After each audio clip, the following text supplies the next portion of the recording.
Bishop Paprocki, Illinois repeal of parental notice abortion law, a dark and disgraceful moment. Illinois Governor J.B. Pritzker on Friday signed a repeal of the state's Parental Notice of Abortion Act, a move which drew consternation from Catholic and pro-life people in the state. Under the repeal, which the Democratic governor signed December 17, minors will no longer be required to notify an adult before seeking an abortion.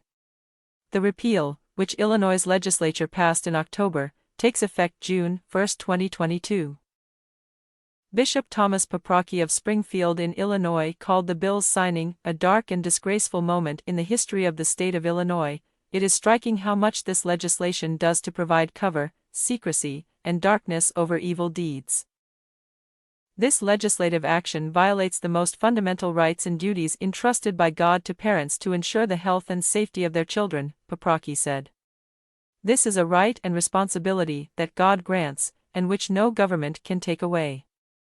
In attempting to do so, this legislation acts directly against God's will, which is the very definition of evil. This most heinous offense against God and neighbor, abortion, is now made more easily accessible to minor children than tattoos or getting their ears pierced.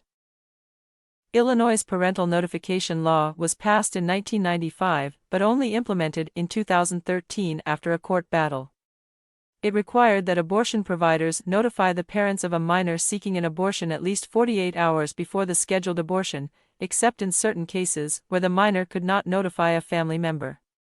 A minor was allowed to seek a judge's approval to bypass the notification requirement. 37 states, and every other state in the Midwest, have at least parental notice of abortion laws, the state's Catholic Conference said in October. Yet Illinois is no longer among them. What an ignominious outcome for those who supported and voted for the bill. Not only does the repeal endanger children who have abortions and facilitate the murder of children in those abortions, Paprocki stated, but it also grants a free pass to sex traffickers who would enslave women and young girls and force them to have abortions. The government rightly exercises its authority by establishing laws that protect minors from making life-altering decisions that they are not equipped to make, establishing laws that prohibit children from tanning, buying lottery tickets, buying cigarettes, and purchasing alcohol and tobacco, Paprocki pointed out. Minors cannot get body piercings without parental consent, nor can they undergo every other invasive medical procedure without parental consent. Removing the requirement for parental notification, our government has knowingly put our children in mortal danger and physical danger. A March 2021 report from ACLU Illinois and Human Rights Watch, which backed the repeal, said about 1,000 minors have abortions each year in Illinois. Paprocki concluded his statement with prayers for the conversion of the hearts of those who made the repeal possible. We pray this day for a conversion of heart and a renewal of mind among those in authority who perpetrated this evil on our people. We pray solemnly this day also for the protection of the many children and families imperiled by this unjust law, Paprocki concluded.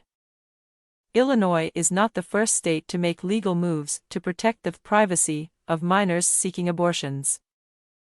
California has a parental consent law for minors seeking abortions on the books, but the law is permanently enjoined by court order, meaning minors in California can seek abortions without their parents' knowledge or permission.